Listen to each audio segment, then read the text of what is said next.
Dinas Ketahanan Pangan Provinsi Bali menggelar kegiatan temu bisnis usaha kemitraan agrobisnis. Kegiatan ini juga dihadiri oleh petani dan mitra usaha.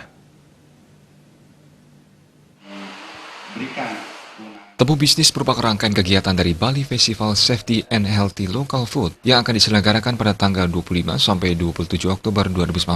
Kegiatan ini bertujuan untuk mempertemukan petani dengan mitra usaha sebagai implementasi Pergub tentang pemasaran produk pertanian, perikanan, dan industri lokal Bali.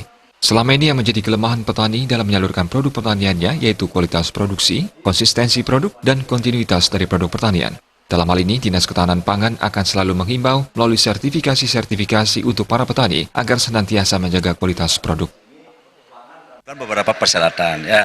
Kalau tidak begitu kemitraan tidak bisa. Oleh karena itu, satu hal yang kadang-kadang menjadi titik kelemahan di tingkat petani selaku produsen khususnya itu biasanya kualitas produksinya. Satu, kedua konsistensi produk. Ya. Itu yang kedua konsistensi produk. Ketiga, yang ketiga itu biasanya petani itu tidak konsisten dia menjaga produknya dia. Ya. Oleh karena itu, di samping itu kami juga akan mengawasi selalu produk itu jadi dari segi keamanannya supaya jangan mempergunakan bahan-bahan yang pestisida dan sebagainya yang berlebihan. Itu oleh karena itu kami ke depan memang Dinas Ketahanan Pangan bukan posisi sebagai pembina di tingkat petani, tetapi tentu kami akan selalu mengimbau melalui sertifikasi yang bisa kami lakukan.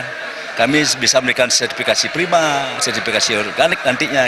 Itulah yang akan kami lakukan agar petani kita termotivasi untuk selalu menjaga produk mutunya sukses. Ada beberapa hal yang diharapkan dengan adanya temu bisnis usaha kemitraan agrobisnis ini, salah satunya adanya MOU antara petani dengan mitra usaha. Adanya pertemuan ini, semua pihak bisa saling mengetahui potensi masing-masing. Dengan demikian, dapat meminimalisasi perantara dalam memasarkan produk petani. MOU ini kedepannya akan terus dipantau untuk mengetahui sejauh mana komitmen kedua belah pihak. Langsung, kalau bisa langsung itu sejauh lebih membantu baik petani maupun baik mitranya. Ya. Tetapi kalaupun tidak, Pergub sudah mengatakan bahwa bisa dibantu oleh perusahaan daerah, ya kan, untuk memediasi ini. Nah, tentu ke depan tidak sebatas MOU saja, kami akan tuntut ini, pantau terus sejauh mana komitmen mereka merealisasikan.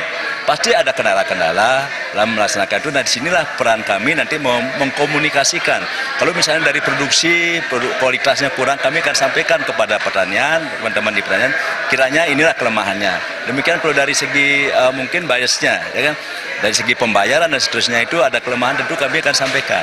Nah, kemudian disitulah akan kita buat regulasi-regulasi atau inovasi ya semacam insentif-insentif yang kita berikan agar mereka mau bermitra dengan sebaik-baiknya.